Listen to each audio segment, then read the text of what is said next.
নমস্কার বন্ধুরা, আমার চ্যানেল টুকুস কিচেনে আপনাদের স্বাগত। তবে আজকে আমি একদম খুব সহজভাবে কাপকেক রেসিপি নিয়ে এসেছি।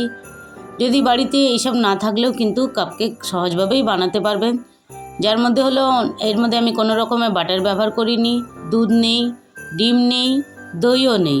তাহলে কিভাবে বানালো, তো চলুন দেখে নেওয়া যাক। এই দেখুন, আমি কেটেও দেখাচ্ছি কত সফট, কত সুন্দর হয়েছে। আর এটা বানানোটা খুবই সহজ। একটু ভিডিওটাকে পুরোটা দেখবেন, স্কিপ করবেন না। আর যদি রেসিপিটা আপনাদের ভালো লেগে থাকে তো অবশ্যই একটা লাইক দিয়ে দেবেন। তো সবার প্রথমে আমি এখানে নিয়ে নিচ্ছি 1/4 কাপ। আজকে কাপ দিয়ে বলছি মাপটা। ওইটা নিলাম রিফাইন্ড অয়েল। রিফাইন্ড অয়েলের মধ্যে দিচ্ছি এখানে 1/2 কাপ চিনির গুঁড়ো। চিনির গুঁড়োটা দিয়ে একটুখানি আমি তেলের সাথে আগে মিশিয়ে নেব। আর এখানে যে জলটা আমি ব্যবহার করছি ওটা কিন্তু একদম একটুখানি, যেটাকে আঙ্গুল দিলে একটু গরমটা সহ্য করা যায় ওরমভাবে, ওই একটু লুকওয়ার্ম ওয়াটার এখানে ইউজ করছি। এটা কিন্তু খুব অবশ্যই এটা দেখে নেবেন, ঠান্ডা জল দেবেন না। আর এখানে জলটা আমার প্রায় 1 কাপের একটুখানি কম লেগেছে। এখানে 1 কাপের কাছাকাছি জলটা বলতে পারেন।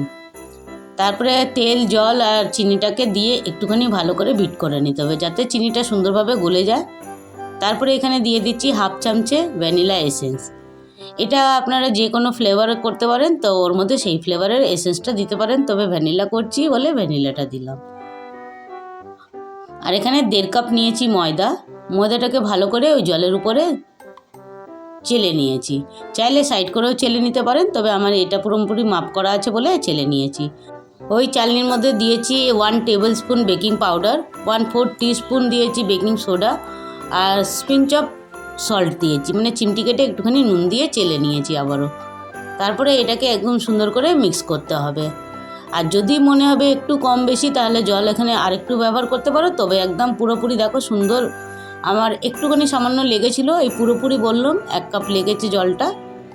এইভাবে করে ব্যাটারটাকে আগে স্মুথ করে নিতে হবে। এখনও কিন্তু ব্যাটারটা রেডি হয়নি, সামান্য একটু জল লেগেছে আবার। এই ব্যাটারটাই করার সময় সুন্দর করে একদম স্মুথলি ব্যাটার তৈরি করতে হবে। আর এই ব্যাটার করতে করতে কিন্তু আমি একটা গামলার মধ্যে কাপকেকগুলো বেক করব, যাতে একসাথেই হয়ে যাবে সব। কড়াইয়ের মধ্যে আমি করতে গেলে 4-5টার বেশি হয় না, তাই জন্য আমি একটা গামলা ওটাকে প্রিহিট করতে রেখে দিয়েছি। আর এইভাবে করে পাইপিং ব্যাগে করে নিয়ে তারপরে বাটিগুলোর মধ্যে দিলে সুন্দর নিট অ্যান্ড ক্লিন হয়।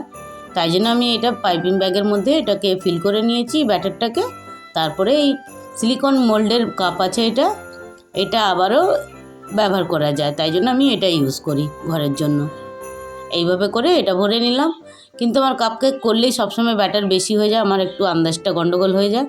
তাই জন্য কি করেছি, আমার এখানে এটা 6টা বাটি আছে, তবে আরও আমার একটুখানি বেশি হয়ে গেছিলো ব্যাটারটা, তাই জন্য আমি এই পেপার কাপে ইউজ করেছি। এই দেখো 4-5টা পেপার কাপও ইউজ করেছি। ওটার মধ্যে সব হাফ হাফ ফিল করে এটাকে বেক করতে বসিয়ে দিলাম। আর গামলাটাকে 10 মিনিট প্রিহিট করেছিলাম, আর বেক করতে লেগেছে এটা আধ ঘন্টা।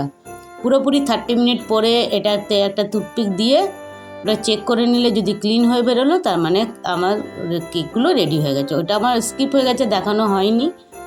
আর পুরোপুরি ঠান্ডা হয়ে গেছে। তারপরে এই দেখো ডিমোল্ড করে দেখাচ্ছি।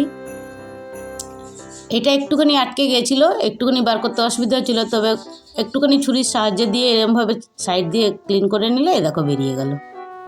কত সহজ করে দেখালাম বন্ধুরা, অবশ্যই একবার হলেও এভাবে করে দেখবে। আর করে কেমন লাগলো কমেন্টে জানাতে ভুলবে না। ভিডিওটা দেখার জন্য অনেক অনেক ধন্যবাদ। তাহলে দেখা হচ্ছে আবার নেক্সট কোনো রেসিপি নিয়ে। ধন্যবাদ।